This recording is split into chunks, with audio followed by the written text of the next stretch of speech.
Hello and welcome back everyone. તો સ્વાગત છે આપ સર્વેનું પ્રિપરેશન વિથ જુનિયર ટ્રસ્ટના ડિજિટલ પ્લેટફોર્મ પર. તો આજે આપણે જોવાના છીએ ધોરણ 10ના વિજ્ઞાન વિષયમાં ચેપ્ટર નંબર 15માંથી મોસ્ટ ટાઈમ એવા પ્રશ્નો. અને આપ અમારી ચેનલ પર પ્રથમવાર હો તો ચેનલને સબસ્ક્રાઇબ કરવા ના ભૂલતા, સાથે સાથે બેલ આઇકન પણ પ્રેસ કરી દેજો જેથી આવનારા તમામ વિડીયોની અપડેટ આપ સુધી પહોંચતી રહે. આજના વિડીયોમાં આપણે 100 ક્વેશ્ચન જોવાના છીએ જે તમારા ચેપ્ટરમાંથી મોસ્ટ ટાઈમ એવા પ્રશ્નો છે 100 એવા આપણે તારવેલા છે. આઈ હોપ કે તમને વિડીયો ગમશે. અને આજના વિડીયો ઉપર આપણે 500 લાઇકનો ટાર્ગેટ રાખેલો છે, તો આઈ હોપ કે તમે ટાર્ગેટ પૂરો કરશો. તો વધારે સમય તમારો નહીં લઉં. અને ચોપડીના પ્રશ્નો ખાસ અગત્યના છે, એક્ઝામ ખૂબ જ નજીક છે, તો ચોપડીને વળગીને રહેજો. કેમ કે હસમુખ પટેલ સાહેબે પોતે કીધેલું છે કે ચોપડીથી તમે ક્લાસીસ વગર પણ પાસ કરી શકશો. તો ચાલો ઝડપથી જોઈએ મોસ્ટ ટાઈમ એવા પ્રશ્નો. પ્રશ્ન નંબર 1, પ્રકાશની કઈ ઘટના દ્વારા શ્વેત પ્રકાશનું ઘટક રંગોમાં વિભાજન થાય? ઘટક રંગોમાં વિભાજન થાય તો એ વિભાજનની ઘટના દ્વારા. વિભાજન આવે તો વિભાજન. મનુષ્યની આંખમાં વસ્તુનું પ્રતિબિંબ ખાલી જગ્યા પર રચાય તો નેત્રપટલ પર, અને આપણે પડદો પણ કહીએ, પડદા ઉપર રચાય. પ્રેસ બાયોપિયા તરીકે ઓળખાતી આંખની દ્રષ્ટિની ખામીનું નિવારણ કરવા ખાલી જગ્યા લેન્સનો ઉપયોગ કરવામાં આવે. પ્રેસ બાયોપિયા હોય તો બાયોફોકલ લેન્સ વપરાય. બાયોફોકલમાં બે હોય, ઉપર અંતર્ગોળ હોય, નીચે બહિર્ગોળ હોય. તો તમને દૂરનું પણ સરખું દેખાય, નજીકનું પણ સરખું દેખાય. મેઘધનુષ્યની રચનામાં પ્રકાશની કઈ ઘટના ભાગ ભજવતી નથી? તો કઈ ઘટના ભાગનું ભજવે? શોષણ. તો કઈ ભજવે? પરાવર્તન થાય, વક્રીભવન થાય અને વિભાજન પણ થાય, એટલે મેઘધનુષ્યનું નિર્માણ થાય. લઘુદ્રષ્ટિની ખામી ધરાવતી વ્યક્તિની આંખમાં પ્રતિબિંબ ક્યાં રચાય? તો લઘુદ્રષ્ટિવાળીમાં નેત્રપટલની આગળના વિસ્તારમાં. લઘુદ્રષ્ટિ છે તો આગળ રચાશે, ગુરુદ્રષ્ટિ હોય તો પાછળ જતું રહે પ્રતિબિંબ. ચાલો, એમાં યાદ રાખવાની ટ્રીક છે. લઘુદ્રષ્ટિ છે તો તમને ક્યાંનું ન દેખાય? દૂરનું. ને ગુરુદ્રષ્ટિ હોય તો ક્યાંનું ન દેખાય? નજીકનું. તારાઓનું ટમટમવું દેખાવા માટે કઈ પ્રકાશીય ઘટના જવાબદાર છે? તો વાતાવરણીય વક્રીભવન જવાબદાર છે. પ્રકાશની કઈ ઘટનાને લીધે ટિન્ડલ અસર ઉદ્ભવે? તો પ્રકિરણના લીધે. માણસની આંખની રેટિના પર રચાતું પ્રતિબિંબ ખાલી જગ્યા હોય તો રેટિના પર, નેત્રપટલ પર વાસ્તવિક અને ઉલટું હોય હંમેશા.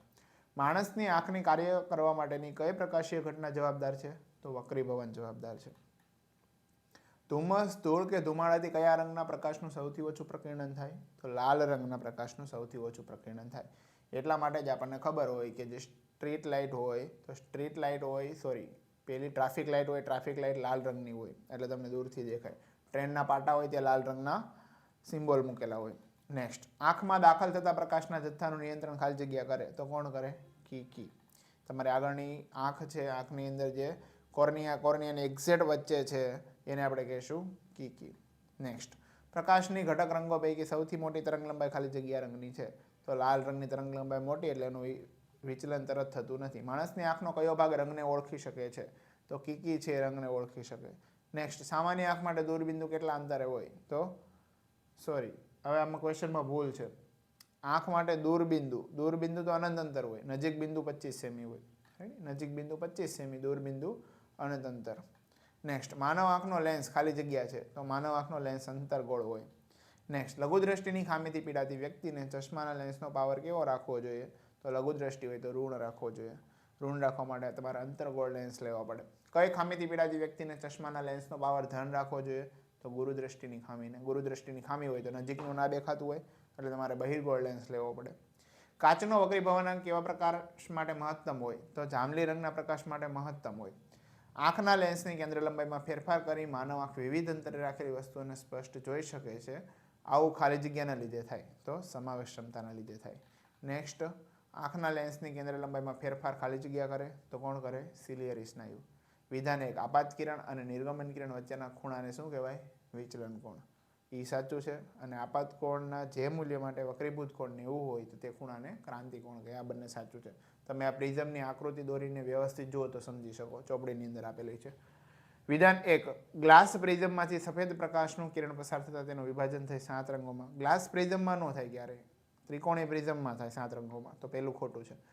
પારદર્શક માધ્યમમાંથી સફેદ પ્રકાશના કિરણનું વિભાજન થતાં વર્ણપટ જોવા મળે. હા, પારદર્શક માધ્યમ હોય અને વિભાજન થાય તો વર્ણપટ તમને દેખાય 7 રંગોનો, ચાની વાલી પીનારા. મેઘધનુષ્યનો આકાર ધનુષના આકાર જેવો વક્રાકાર હોય છે કારણ કે ગોળાકાર પાણીના બિંદુમાંથી પ્રકાશનું વિભાજન થાય. નેક્સ્ટ, લઘુદ્રષ્ટિ અને ગુરુદ્રષ્ટિની ખામી કેવી રીતે દૂર કરી શકાય? તો કોન્ટેક્ટ લેન્સથી. નેક્સ્ટ, સખત બાહ્ય આવરણ જે સંપૂર્ણ આંખના ડોળાને રક્ષણ આપે એને શું કહેવાય? કીકી.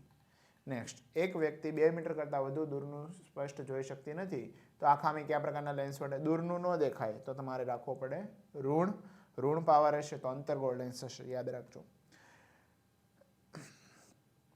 એક વિદ્યાર્થી બ્લેકબોર્ડ ઉપરનું લખાણ વાંચી શકે છે, પરંતુ પુસ્તકમાં વાંચી શકતો નથી. નજીકનું ન વાંચી શકે તો નજીકનું બિંદુ દૂર થઈ ગયું હોય. નજીકનું ન વાંચે કે નજીકનું બિંદુ ક્યાં વહી ગયું હોય? દૂર.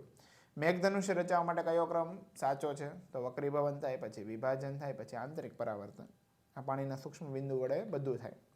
નેક્સ્ટ, નીચેનામાંથી કયું વિધાન સાચું છે? તો કાચના પ્રિઝમમાંથી પસાર થતી વખતે લાલ રંગના કિરણો સૌથી ઝડપથી પસાર થાય, કેમ કે એની તરંગ લંબાઈ મોટી છે, એનું વિચલન થતું નથી. નેક્સ્ટ, શા માટે સમુદ્રનું પાણી ભૂરા રંગનું દેખાય? તો પ્રકાશના કિરણોનું પ્રકીર્ણન થાય. પ્રકીર્ણન થાય એટલે ભૂરો રંગ છે, એની તરંગ લંબાઈ સૌથી નાની, તો આપણને છેલ્લે સુધી દેખાય. આંખના પારદર્શક માધ્યમમાંથી સૌપ્રથમ પ્રકાશનું કિરણ પસાર થાય તેનું નામ? તો કોરોનામાંથી પસાર થાય. માણસની આંખનો વ્યાસ કેટલો છે?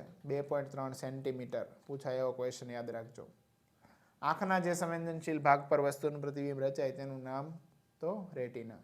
પ્રકાશની સંવેદના માટેના કોષો કયા? તો રોડ્સ અથવા તો કોન્સ. રેટિનાના 2 પ્રકારના કોષો છે, એને રોડ્સ અને કોન્સ કહે છે.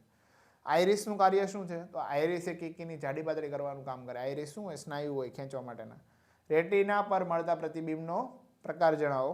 તો વાસ્તવિક અને ઉલટું. ફરીથી ક્વેશ્ચન રિપીટ થયો. માણસની આંખના રેટિના પર શા માટે ઉલટું પ્રતિબિંબ રચાય?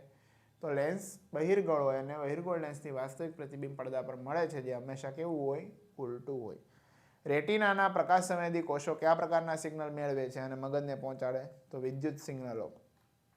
માનવ આંખના સ્ફટિકમય લેન્સનું કાર્ય? તો લેન્સનું કાર્ય તો ઘણું બધું છે. કયું? નેત્રપટલ પર કેન્દ્રિત કરવાનું અને કેન્દ્ર લંબાઈમાં યોગ્ય ફેરફાર કરે. નેક્સ્ટ, માનવ આંખ સ્ફટિકમય લેન્સને કોણ પકડી રાખે? તો સિલિયરી સ્નાયુ પકડી રાખે. માનવ આંખનું સ્ફટિકમય લેન્સ પ્રકાશ માટે પ્રતિબંધક બને તો રોગનું નામ આપો. તો એને મોતિયો કહેવાય.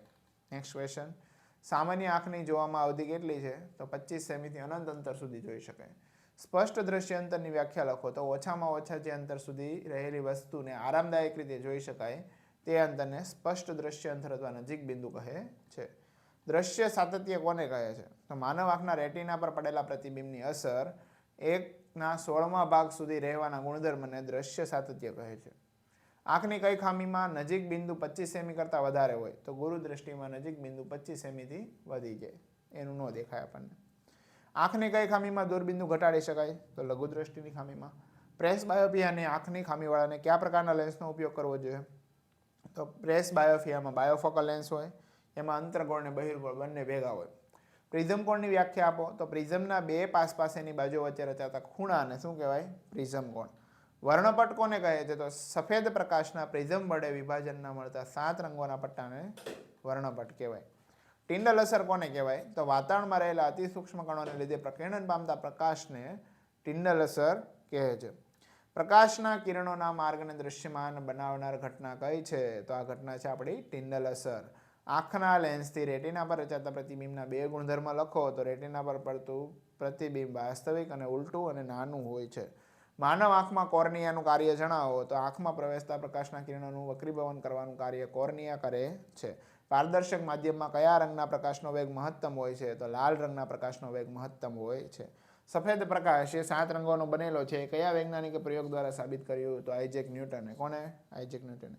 કઈ પ્રકાશીય ઘટના દ્વારા પ્રકાશનું બંધારણ સમજી શકાય છે? તો પ્રકાશીય વિભાજનની ઘટના દ્વારા પ્રકાશનું બંધારણ સમજી શકાય છે. માનવ આંખમાં પ્રવેશતા પ્રકાશના જથ્થાનું નિયંત્રણ કોણ કરે? તો કોણ કરશે? આઈરિસ. સામાન્ય રીતે નાના બાળકોની આંખમાં કઈ ખામી જોવા મળે? તો લઘુ દ્રષ્ટિની ખામી જોવા મળે. મુખ્ય મેઘધનુષમાં સૌથી ઉપરનો રંગ કયો હોય? તો લાલ રંગ હોય. લુમિંગની ઘટના કયા પ્રકારમાં જોવા મળે? તો ધ્રુવ પ્રદેશમાં. પારદર્શક માધ્યમમાં કયા રંગના પ્રકાશનું વિચલન મહત્તમ થાય? જાંબલી રંગનું. પારદર્શક માધ્યમમાં સૌથી ઓછું કોનું થાય? લાલ રંગનું. પારદર્શક માધ્યમમાં કયા રંગની પ્રકાશની ઝડપ સૌથી ઓછી હોય? તો જાંબલી રંગની. તડકામાં ચાલુ વરસાદે મેઘધનુષ સવારે કઈ દિશામાં દેખાય? સવારે હોય તો પૂર્વમાંથી આપણને પશ્ચિમમાં દેખાશે. પૂર્વમાં સૂર્ય હોય તો એની વિરુદ્ધ દિશામાં દેખાય. તડકામાં ચાલુ વરસાદે મેઘધનુષ્ય સાંજ પછી તો પૂર્વમાં આવી જશે. ભયદર્શક સિગ્નલ લાલ રંગની સાથે રાખવામાં આવે કારણ કે ધુમાડાથી સૌથી ઓછું પ્રકીર્ણન તે દૂરથી પણ જોઈ શકાય છે. જ્યારે શ્વેત પ્રકાશ પ્રિઝમમાં દાખલ થાય છે ત્યારે તેમાંથી નિર્ગમન પામતા પ્રકાશની રંગમાં કયા રંગનું વિચલન સૌથી ઓછું થાય? તો સૌથી ઓછું થાય લાલ રંગનું અને સૌથી વધુ થશે જાંબલી રંગનું. મેઘધનુષ્ય કઈ દિશામાં રચાય છે? તો અને મેઘધનુષ્યના લાલ રંગનું સ્થાન જણાવો. તો મેઘધનુષ્ય હંમેશા સૂર્યની વિરુદ્ધ દિશામાં હશે. ક્વેશ્ચન તમને એવો પૂછે કે તમે કઈ બાજુ પીઠ રાખીને ઊભા રહ્યો તો તમને મેઘધનુષ દેખાય, તો સૂર્ય તરફ પીઠ રાખીને ઊભું રહેવાથી. હવે લાલ રંગનું સ્થાન ક્યાં હશે? તો જાની વાલી પીનારા. રેડી? તો હંમેશા ઉપર. હવે તમે નામ આપો ને, જાની વાલી પીનારા, એ નામ તમારે નીચેથી આપવાના હોય. જાંબલી, નીલો, વાદળી, પીળો, નારંગી, તો રાતો, છેલ્લો રાતો છે એ સૌથી ઉપર હશે. માનવ શરીરમાં આવેલું કયું રંગ અતિ અગત્યનું અને સંવેદનશીલ જ્ઞાનેન્દ્રિય છે જે આસપાસની અદ્ભુત દુનિયા જોવા માટે જરૂરી? તો એ માનવ આંખ છે. માનવ આંખમાં આવેલા પ્રકાશ સંવેદી પડદાને શું કહે? તો એને કહેવાય રેટિના, નેત્રપટલ. માનવ આંખની બહારની સપાટી ઉપર આવેલું પારદર્શક કે જ્યાંથી પ્રકાશના કિરણોનું વક્રીભવન થાય તેને શું કહેવાય? તો એને કહેવાય આંખનો ડોળો અથવા તો કોર્નિયા. કોણ વિવિધ અંતરે રહેલી વસ્તુઓના પ્રતિબિંબને નેત્રપટલ પર કેન્દ્રિત કરવા માટે પોતાની કેન્દ્ર લંબાઈમાં ફેરફાર કરે? તો સ્ફટિકમય લેન્સ, નેત્રમણી. સિલિયરી સ્નાયુઓ શિથિલ થાય અને લેન્સ જાડો બને તો તેની કેન્દ્ર લંબાઈમાં શું ફેરફાર થાય? તો અને કઈ વસ્તુ સ્પષ્ટ જોઈ શકાય, નજીકની કે દૂરની? તો ઘટે છે કેન્દ્ર લંબાઈ અને નજીકની દૂર જોઈ શકાય છે, નજીકની વ્યવસ્થિત જોઈ શકાય. સામાન્ય દ્રષ્ટિ ધરાવતી પુખ્ત વ્યક્તિ માટે લઘુત્તમ દ્રષ્ટિ અંતર કેટલું હોય? 25. ગુરુત્તમ અનંત અંતર. પ્રિઝમમાંથી પસાર થતા આપાત કિરણ અને નિર્ગમન કિરણ વચ્ચેના ખૂણાને શું કહેવાય? વિચલન કોણ. સિલિયરી સ્નાયુઓ શિથિલ થાય અને લેન્સ પાતળો બને તો તેની કેન્દ્ર લંબાઈમાં શું થાય? કેન્દ્ર લંબાઈ વધે. આંખના લેન્સની પોતાની કેન્દ્ર લંબાઈમાં ફેરફાર કરવાની ક્ષમતાને શું કહેવાય? એને સમાવેશ ક્ષમતા કહેવાય. સામાન્ય દ્રષ્ટિ ધરાવતી પુખ્ત વ્યક્તિ માટે મહત્તમ દ્રષ્ટિ અંતર કેટલું હોય? તો અનંત અંતર. કઈ ઘટનાને કારણે રાત્રે આકાશમાં તારાઓ અને તેમની મૂળ સ્થિતિ કરતાં અલગ જગ્યાએ દેખાય છે? તો વાતાવરણીય વક્રીભવન, કે પૃથ્વીના વાતાવરણને કારણે પ્રકાશનું વક્રીભવન થવાથી રાત્રે આકાશમાં તારાઓ તેમની મૂળ સ્થિતિ કરતાં અલગ જગ્યાએ દેખાય છે. નેક્સ્ટ, એને તારાઓનું ટમટમવું કહેવાય. એક વ્યક્તિ આંખના લેન્સની વક્રતા વધી ગઈ છે તો તે કયા પ્રકારની ખામી હશે? તો હશે માયોપિયા, લઘુ દ્રષ્ટિ. આ ખામી નિવારણ યોગ્ય પ્રકારના અંતર્ગોળ લેન્સ વડે કરી શકાય છે. વક્રતા વધી ગઈ એટલા માટે, ડોળો લાંબો થઈ ગયો, ડોળો નાનો થઈ ગયો હોય તો હાઇપરમેટ્રોપિયા. નેક્સ્ટ ક્વેશ્ચન, કયા પ્રકારની આંખની ખામીમાં આંખનું નજીકનું બિંદુ સ્પષ્ટ દ્રષ્ટિ અંતરે ખસીને દૂર થઈ જાય? તો ગુરુ દ્રષ્ટિમાં. ઉંમર વધવાથી આંખના સિલિયરી સ્નાયુઓ નબળા પડવાથી અને આંખના લેન્સની સ્થિતિસ્થાપકતા ઓછી થવાથી કયા પ્રકારની આંખની ખામી ઉદ્ભવે? તો પ્રેસબાયોપિયા. આંખની ખામીઓ નિવારવા માટે આજે કઈ પદ્ધતિઓ વધુ પ્રચલિત છે? તો કોન્ટેક્ટ લેન્સ અથવા તો શસ્ત્રક્રિયા. કાચના પ્રિઝમ પર સફેદ પ્રકાશનું કિરણ ત્રાંસો આપાત કરતા 7 રંગનો વર્ણપટ જોવા મળે છે. તે ઘટના કોને આભારી છે? તો પ્રકાશના વિભાજનને આભારી. પ્રિઝમના રંગોના વક્રીભવન કોણના ઉતરતા ક્રમમાં રંગોને કેવી રીતે ગોઠવી શકાય? તો ચાની વાલી પીનારા, જાંબલી, નીલો, વાદળી, પીળો, નારંગી ને રાતો. નેક્સ્ટ, કયા પ્રકારની આંખની ખામીમાં ચશ્માના ઉપરના ભાગનો લેન્સ અંતર્ગોળ અને નીચેનો બહિર્ગોળ હોય? તો આવું ક્યારે હોય? તો બાયોફોકલ હોય. લઘુ દ્રષ્ટિ અને ગુરુ દ્રષ્ટિ બંને ખામી હારે હોય ત્યારે. પ્રકાશનું કિરણ એક પારદર્શક માધ્યમમાંથી બીજા પારદર્શક માધ્યમમાં પ્રવેશે છે ત્યારે મધ્યમને છૂટી પાડતી સપાટી આગળ વાંકું વળે તે ઘટનાને શું કહેવાય? તો તેને વક્રીભવન કહેવાય. મેઘધનુષ્ય રચવા માટે પ્રકાશના કિરણો પ્રથમ અને બીજા ક્રમે કઈ ઘટના રચાય? તો પહેલા શું થાય? વક્રીભવન થાય. પછી શું થાય? વિભાજન થાય. આ બે તબક્કા લાઈનમાં છે. મેઘધનુષ્ય દેખાતું હોય ત્યારે સૂર્ય વ્યક્તિની કઈ દિશામાં હોય? તો સૂર્યની વિરુદ્ધ દિશામાં હોય. વ્યક્તિ આખો સૂર્યની વિરુદ્ધ દિશામાં હોય. રાત્રે જમીનથી આકાશ તરફ જતા વાતાવરણની ઘનતા અને વક્રીભવનાંકમાં કેવો ફેરફાર થાય? તો યાદ રાખજો, વાતાવરણની ઘનતા વધતી જાય અને વક્રીભવનાંક પણ વધતો જાય, બે વધે. ગ્રહો દ્વારા આપણી આંખમાં પ્રવેશતા પ્રકાશની માત્રામાં કુલ પરિવર્તનનું સરેરાશ મૂલ્ય કેટલું હોય? તો સરેરાશ મૂલ્ય હોય 0.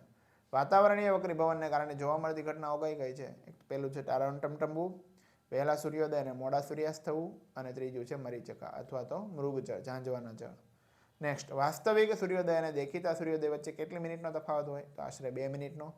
જો પ્રકીર્ણન કરતા કણોનું કદ ખૂબ જ મોટું હોય તો પ્રકીર્ણન પામતો પ્રકાશ કેવા રંગનો દેખાય? સફેદ રંગનો.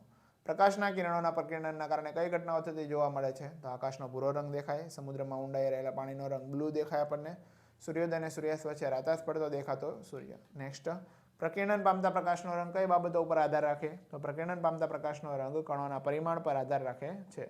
અત્યંત બારીક કણો કયા રંગના પ્રકાશનું પ્રકીર્ણન કરે છે? તો વાદળી રંગના. દ્રશ્ય પ્રકાશના કયા રંગની કિરણોની તરંગલંબાઈ સૌથી વધુ હોય? તો લાલ રંગની. લાલ રંગના પ્રકાશની તરંગલંબાઈ ભૂરા રંગના પ્રકાશની તરંગલંબાઈ કરતાં કેટલા ગણી હોય? તો 1.8 ગણી. તો મિત્રો, અહીંયા આપણા 100 પ્રશ્નો પૂરા થાય છે. આઈ હોપ કે તમને વિડીયો પસંદ આવ્યો હશે. તો વિડીયોને લાઇક કરવાનું ના ભૂલતા. ફરીથી મળીશું આવા જ વિડીયો સાથે. ત્યાં સુધી જય હિન્દ, વંદે માતરમ.